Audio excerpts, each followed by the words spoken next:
are you doing? I had to leave the carpets. I know.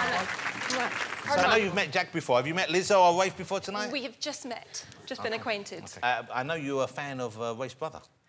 Yes. Well, I mean, most people, I think at school, girls might have a picture up in their locker. I had Joseph Fiennes etched into my calculator. Wow. Oh. It was the Shakespeare in Love days. You get this a lot, Rafe? Do you get people asking you if you can introduce them to Joseph? Yeah. We had Saranov comes on Countdown as well. Yeah. So family connection. He is amazing. He just tells the most deadpan stories of when he chopped his own fingers off in his shed, or when he was halfway up Everest and had a heart attack. But my favourite thing about him was he came on Countdown and he got all the way to Salford. He travels around the world, you know, the North Pole, and he got lost in the Countdown car park and had to get the runner to bring him into the studio, which is brilliant. You know, we were talking about Rafe about speaking Russian, and your partner is Russian. Da. So are you learning the language? Я говорю чуть-чуть по-русски, да. Wow. I have no way of knowing whether you actually said something or not there. So you're learning Russian properly? Yeah. You're doing it with a teacher? I'm doing it with an online app. And so what? So how does it do? You repeat after what it says? You do it that way, or Yeah, it's kind of, it teaches you like kids learn. So my spelling is absolutely appalling, but you kind of pick it up as you go. So I can say, the first kind of things I learned was "Поцелуй меня," which means give me a kiss. And then from the app, you learn things like "Я открыла окно ломом," which means I open the window with a crowbar. If you have to say the two at the same time, you're on a bad date. But normally I've found that when you try and learn a language, the best way to learn it is in conversation, is speaking. So I guess because you have a partner who speaks Russian, you can do that and you can... Yeah, so his friends mostly are Russian, and they were brought up in Soviet Russia, and now they've come to mostly the States, and we go on holiday with them and all see his parents, his mum and his brother as well. So the first time I met the boys, I spoke no Russian at all, so it's really disconcerting. A bunch of, you know, 30-something boys talking and giggling and drinking, and I have no idea what they're talking about. The next year, I went away and I did some of the app, and from saying nothing, I caught one of them talking about blowjobs. So they were like, oh, she has learnt some Russian. Yeah. And then you said, I need a crowbar for this window. Yeah, exactly. Got yourself a party. I love watching you on Countdown. It's an amazing skill you have. Is it something that you always had? I mean, I know you studied mathematics, but did you always have that ability to sort of like work with numbers and see where they were going? I always liked it. I always liked puzzles, and I had to make very little effort to get loads of reward. But for Countdown, I mean, I did a maths degree. I did 4 years at Oxford, and then right as I finished, they were advertising for the Countdown job. So did you apply? You saw the job was going, you applied for it? Yeah. It was literally finished uni in the June, and then over the summer I was applying for loads of grad jobs, and it was all, you know, when have you worked in a team, and when have you overcome obstacles and all that crap.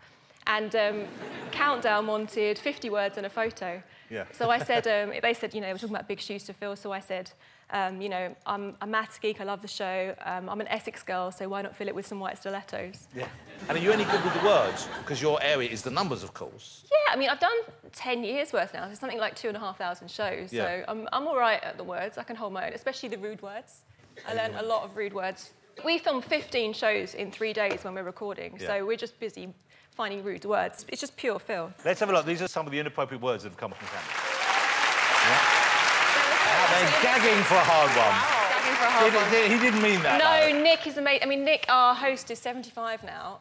So when he's busy, him and Susie are talking about growlers, or we've finished with the quarterfinals and we're moving on to a semi.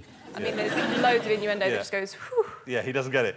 Let me ask you about what's going on at the moment, because I hadn't realised, I didn't know you were a Jewish woman.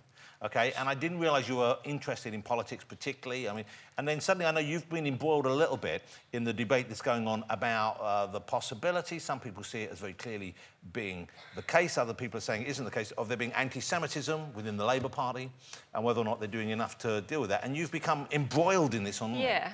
And was this through choice?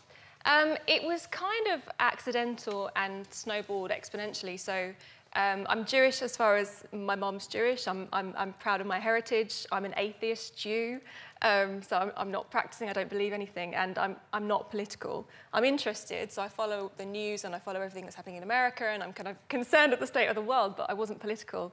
But I just noticed this creeping anti-Jewish stuff going into the press and coming into conversations with people in, friends, and I just thought it was weird. So I did one tweet. and expected kind of a like, well, yeah, racism's bad, you know, why are you bothering to even say that? And the amount of abuse I got then. So people saying, oh, you're crazy, this is nonsense, Yeah, that kind of response. Yeah, just, you know, you're being paid by someone, what's your agenda, who's making you say this, it's a lie, you're just trying to smear, it isn't really happening. And at the same time, I got all this abuse, which was shocking. I got all these people coming forward, really grateful that I'd said anything, because they've been doing this shouting into the ether for 3 years. And, you know, the more I did a couple of tweets, the more abuse you get, the more attention you get, and the more stories you get, the more people you meet who are really suffering. And it's quite worrying, really. So I just felt like I have to call it out.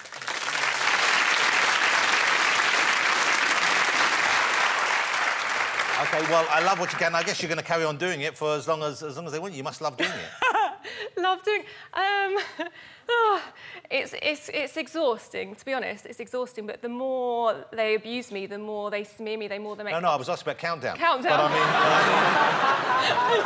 I mean, I wouldn't say, oh, yeah, you must be loving the abuse. I guess you're going to want to carry on. How would I say that? The stuff that people are saying to me is on that level of bizarre. They say I'm doing it for my career. Well, I wasn't saying that. No, I love Countdown. I'll do Countdown as long as they have me. Thank you, Jonathan. I was steering us back towards... because I'm just about to bring out the winner of Crufts, and I thought, we can't go from anti-Semitism to the cute dog. We can. You need a buffer. When I've had a bad day, I've just said, please, people, send me dog and cat photos. Yeah. And once, within an hour, I had over 1,000 dog and cat photos. Because people have been so supportive. So you can go from anti-Semitism straight to Crufts. It's fine. Rachel, it's lovely to have you here. Ladies and gentlemen, Rachel Wiley. Thank you. Thank you, Rachel. Thank you.